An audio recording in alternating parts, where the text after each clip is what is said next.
Let's start with the other question. Illustration number 37, page number 3.39 of accounting ratio, book reference DK Goyal. चलिए शुरू करते हैं।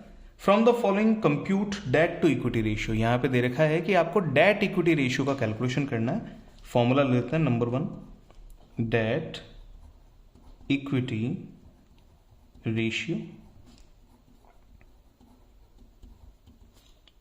formula is debt upon equity। Number 2 जो हमें calculate करना है, it's total asset to debt ratio, total assets to debt ratio. Formula is total assets divide by debt. Debt का मतलब है non current liabilities. Third one, proprietary ratio,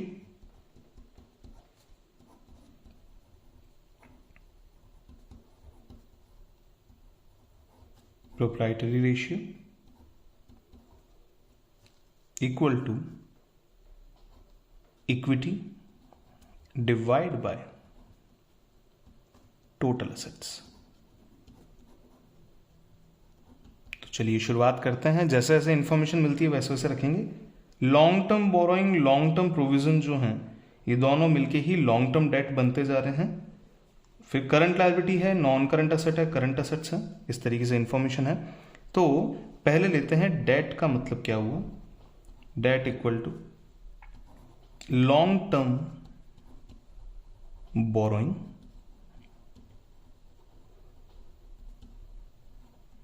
plus long term provisions, that is 1 lakh plus 50,000 equal to 1,50,000। ये हो चुका है हमारा date का value. तो जहां जहां हमने डेट की वैल्यू को रखना है वहां हम रख लेते हैं 1,50,000 डिवाइड बाय इक्विटी की वैल्यू यहां आ जाएगी। फिर यहां लेते हैं डिवाइड बाय 1,50,000 और यहां डेट की वैल्यू है नहीं। Done.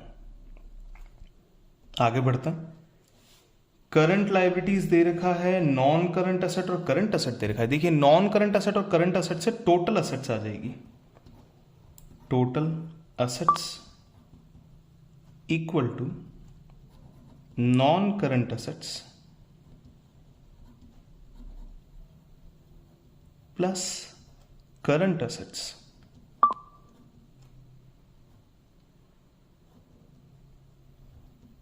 Equal to non current asset कितने की है 1,80,000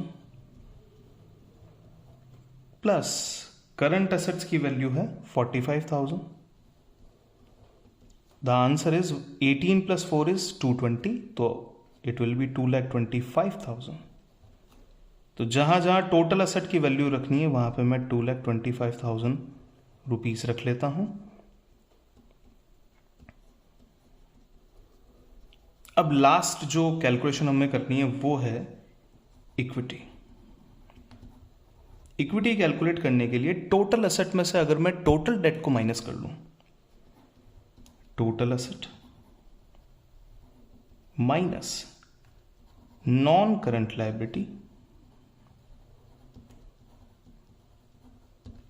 माइनस यहां करंट लायबिलिटी भी दे रखी है, करंट लायबिलिटीज। तो शुरुआत करते हैं कैलकुलेशन की। टोटल असेट की वैल्यू है 2,25,000, नॉन करंट लायबिलिटी यानी कि डेट की वैल्यू है 1,50,000 और करंट लायबिलिटी की वैल्यू है 25,000। तो फाइनल वैल्यू हमारे पास आती है 2,25,000 में से 25 चले गए 2 lakh minus 150 is 50,000। That's the value of equity. ये हो गया 50,000 और इक्विटी यहां पे भी है 50,000। अब फाइनल वैल्यू निकाल लेते हैं। 1,50,000 डिवाइड बाय 50,000 इज 3 टाइम्स इसको हम बोल सकते हैं 3:1। ठीक है, डेट जो है वो कंपनी में बहुत ज़्यादा है, 3 टाइम्स है, तो ये थोड़ा सा नुकसान होता है, ज़्यादा है, एक्सेसिव डेट है। अब यहाँ पे 15 से डिवाइड करना है, 15 1 ज़ा 15, रिमेनिंग इज 75, 15 5 ज़ा 75, 1.5:1, ये आपका आ चुका है total asset to debt ratio. Total asset में डेट का पोर्शन बहुत ज़्यादा है। अब इक्विटी की बात करें, 225 है, यहाँ पे 50 है, तो 3 0 से 3 0 कट कर लेते हैं। अब 25 से डिवाइड करना शुरू करते हैं, 25 2 ज़ा एंड 25 9 ज़ा 225, क्योंकि 250 जो होता है वो 10 टाइम्स होता है। अब इसको और थोड़ा सा सिंप्लीफाई कर लेते हैं, 0.92 ज़ा 18, रिमेनिंग इज 2, अगेन 2 इज 1। इस तरीके से आपका फाइनल डेटा आएगा। चेक कर लेते हैं क्या आंसर्स हमारे सही हैं। हियर इट इज, जो फर्स्ट रेशियो हमारा इन्होंने बताया है आंसर में, debt equity ratio 3:1, that's correct. Total asset to debt ratio 1.5:1 and proprietary ratio it is 0.22:1। तो हमारा आंसर बिल्कुल करेक्ट है। इस तरीके से हमारे ये सॉल्यूशन कुछ 6-7 लाइंस के अंदर कंप्लीट हो जाएगा। Thank you so much for watching this video. अगर आपको लगता है कि ये वीडियो आपके काम की है और अगर आपको लगता है कि ये वीडियो किसी और के भी काम आ सकती है, जैसा आपको फ़ायदा मिला, तो आप इस वीडियो को ज़रूर शेयर करें, लाइक करें और चैनल को सब्सक्राइब करते जाएं। Thank you so much.